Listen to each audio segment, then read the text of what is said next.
Hey guys, Frank Gallo, your favorite contract corporate pilot, coming to you with yet another interesting and educational aviation video. Before I get started on today's topic, I need you to please go over there, hit the like button, hit the subscribe button, hit the bell.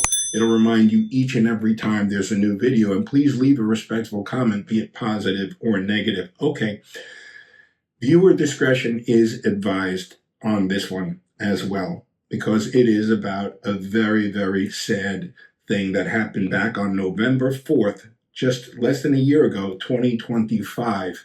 It was supposed to be a regular routine cargo flight from Louisville, Kentucky to Honolulu, Hawaii.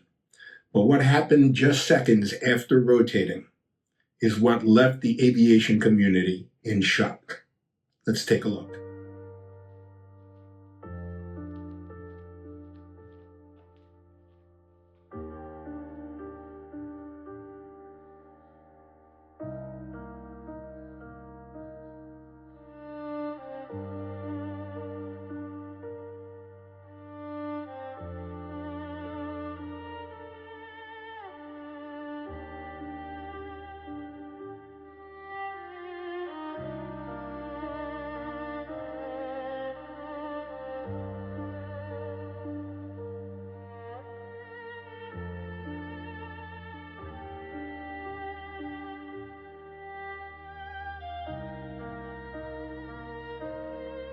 At approximately 5:14 in the afternoon on November 4th, 2025, UPS Flight 2976 began its takeoff from Louisville Muhammad Ali International Airport. The aircraft was a McDonnell Douglas MD-11F freighter. Its registration was N259UP. The destination was Honolulu, Hawaii. 3 crew members were aboard. It was a flight that should have crossed the United States and continued west across the Pacific.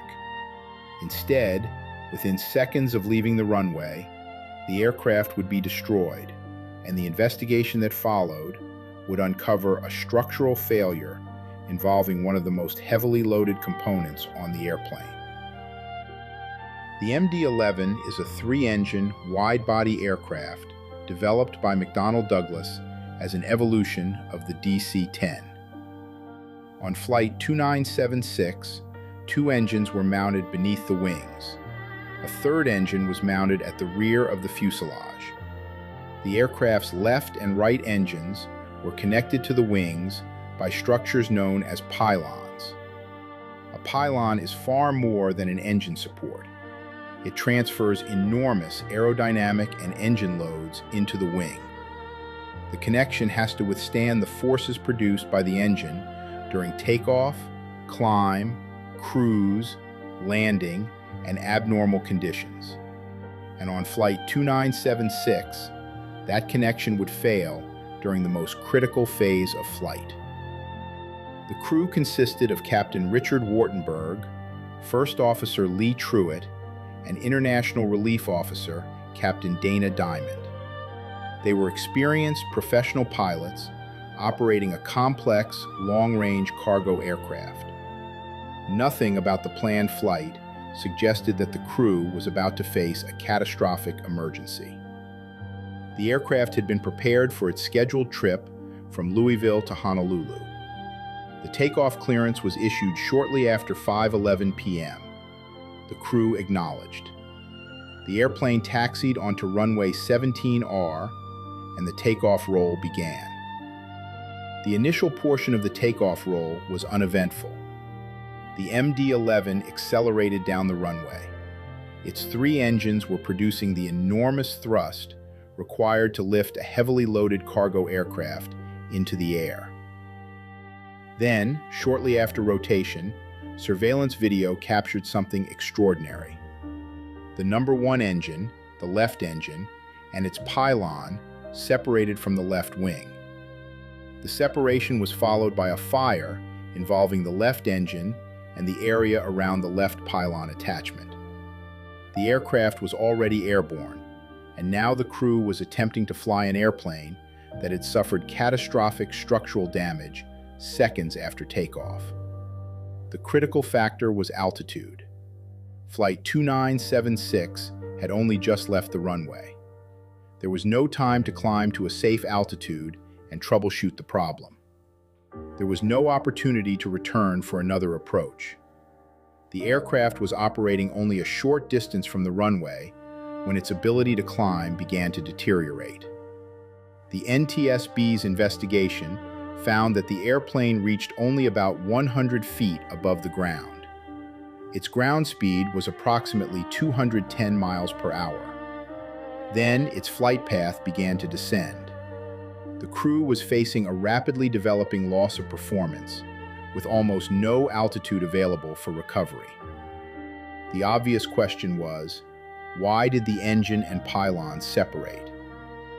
Investigators recovered the left pylon attachment components from the wreckage. The aft mount consisted of an assembly containing 2 lugs and a spherical bearing. The bearing was installed in the wing side attachment. The investigators found that the lugs had fractured. The spherical bearing itself had also fractured. And laboratory examination revealed something critical. There were fatigue cracks in the structure. The NTSB examined the spherical bearing's outer race. Fatigue cracking had originated on the inner surface around the circumference of a designed recess groove. The cracking progressed through the thickness of the bearing race toward its exterior surface. Investigators determined that the fatigue cracking accounted for approximately 75% of the fracture surface. The remaining portion was consistent with an overload failure. That distinction is important. It means the component did not simply break because of one instantaneous overload. A significant portion of the fracture showed evidence that cracking had developed before the final failure. The component had been weakening. Then the remaining material failed under load. The discovery immediately raised another question. Was this type of cracking completely unknown? The answer was no.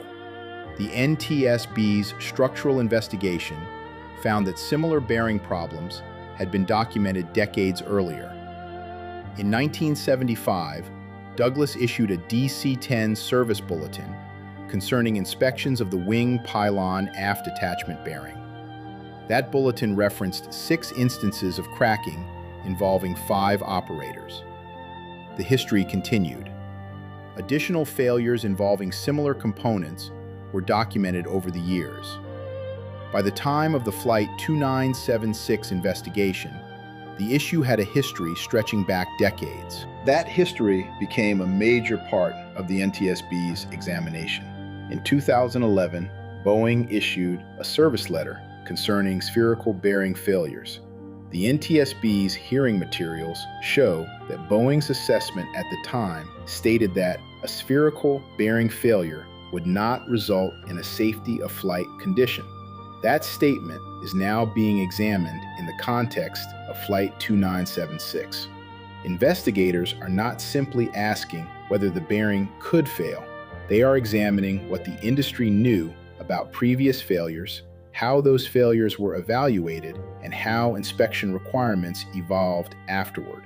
That distinction is critical. A component can have a known failure history without every failure being considered an immediate threat to flight. But Flight 2976 demonstrated that a failure of this attachment could have catastrophic consequences. Modern commercial aircraft are designed around the principle that structural problems must be found before they become catastrophic. That requires inspections.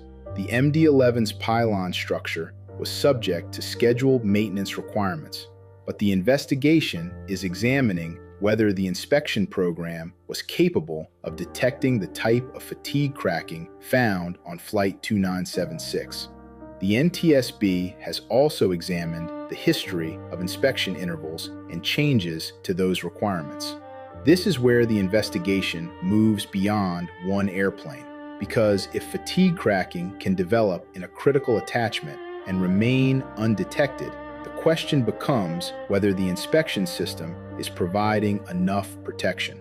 After the accident, additional MD-11 aircraft were inspected. The NTSB's hearing materials document findings involving other aircraft, including 3 additional migrating bearings discovered during post-accident UPS inspections. That finding became significant because it showed investigators that the condition was not necessarily limited to one airplane. The industry, therefore, had to consider whether additional inspections or corrective actions were necessary. The FAA also became involved in evaluating the fleet, and UPS temporarily grounded its MD-11 fleet while safety concerns were assessed. While the structural investigation focused on the pylon, another team was reconstructing what happened inside the cockpit. The flight recorders provided investigators with critical information. The cockpit voice recorder preserved the crew's final moments. The flight data recorder documented the aircraft's movements and performance. Investigators could therefore compare what the crew was experiencing with what the aircraft was actually doing. The result was a detailed reconstruction of a flight that lasted only a matter of seconds after the catastrophic failure. Losing the left engine by itself does not explain the accident. The MD-11 was a 3-engine aircraft specifically designed to remain controllable following an engine failure. But this was not a conventional engine failure. The entire engine and pylon separated from the wing. That produced extensive structural damage. Investigators also found significant effects on aircraft systems. The systems investigation examined hydraulic damage, flight control effects, and other consequences of the pylon separation. At the same time, the power plant's investigation examined what happened to the other engines. The combination was far more serious than simply losing one source of thrust. After rotation, the aircraft climbed only briefly. Its altitude peaked at approximately 100 feet above the ground. Then, the aircraft began descending. The MD-11 continued forward beyond the airport. There was simply not enough altitude available to recover. The aircraft impacted buildings and the ground in an industrial area near the airport. A large fire followed. The airplane was destroyed. The 3 crew members aboard were killed. 11 people on the ground were initially reported killed. Another 23 people were injured. One of those seriously injured later died, 51 days after the accident. The final death toll therefore reached 15, 3 crew members and 12 people on the ground. The NTSB arrived in Louisville on November 5th. Investigators documented the wreckage, collected evidence, interviewed witnesses, and began reconstructing the accident. The investigation was divided into specialized groups covering structures, systems, power plants, maintenance, aircraft operations, human performance, hazardous materials, aircraft performance, and the flight recorders. That level of specialization reflects the complexity of the accident. There was no single piece of evidence that could explain everything. Investigators had to determine what failed first, what happened next, and how each failure affected the aircraft. On May 19th and 20th, 2026, the NTSB held a 2-day investigative hearing. The hearing examined the accident from multiple angles. Investigators looked closely at the pylon's design.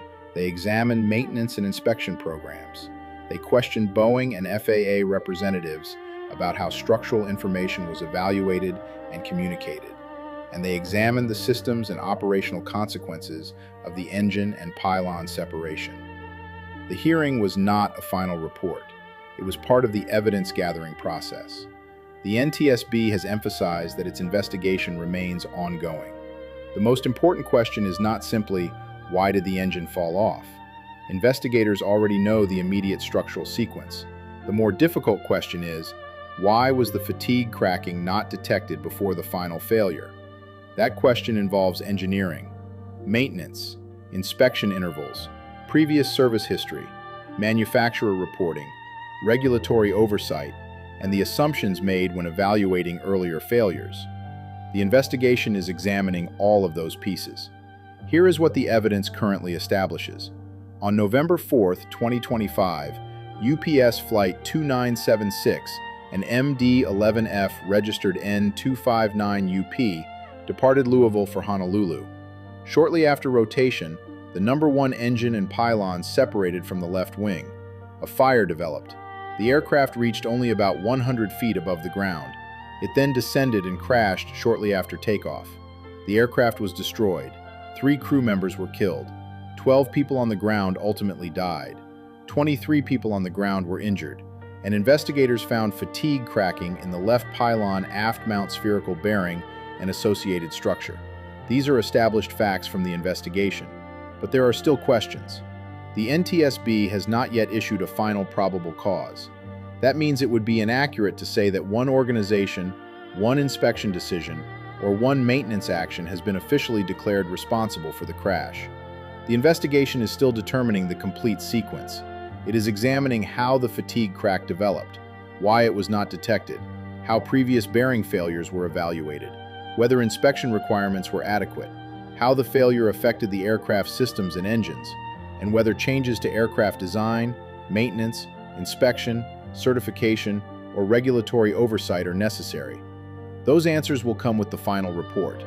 Flight 2976 illustrates one of aviation's most difficult safety challenges. Some failures are obvious. A warning light comes on, an engine loses power, a system stops working.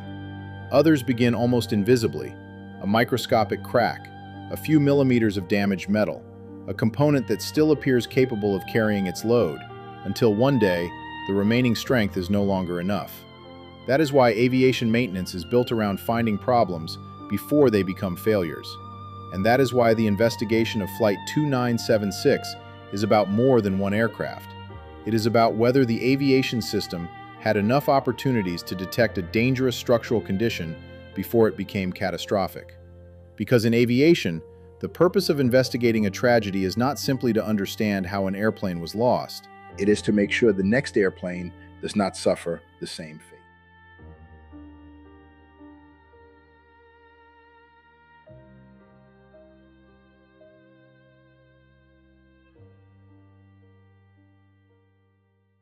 The investigation into UPS Flight 2976 continues. But one thing is certain. Every accident leaves behind lessons. Lessons that can save lives. For those 15 people who never made it home, those lessons came at an unimaginable cost. They will not be forgotten. Guys, before I leave you, I need you to do me a big favor. Please go over there and hit that like button, hit the subscribe button, hit the bell. It'll remind you each and every time there's a new video. And please leave a respectful comment, be it positive or negative. I'd love to know what you're thinking. In fact, I'd really like to know what you're thinking about this video. So please go over there and leave it in the comments section. Now, as I do each and every time before I close out, if you're thinking of getting a pet, please, don't go to a breeder. Don't go to a store. Rescue. There are so many beautiful, beautiful animals at the shelters, at the pounds, at the rescue organizations. Every breed, every age, every size. They're all looking for their forever home. Some of them have been there for years. You can make the difference. Please, rescue.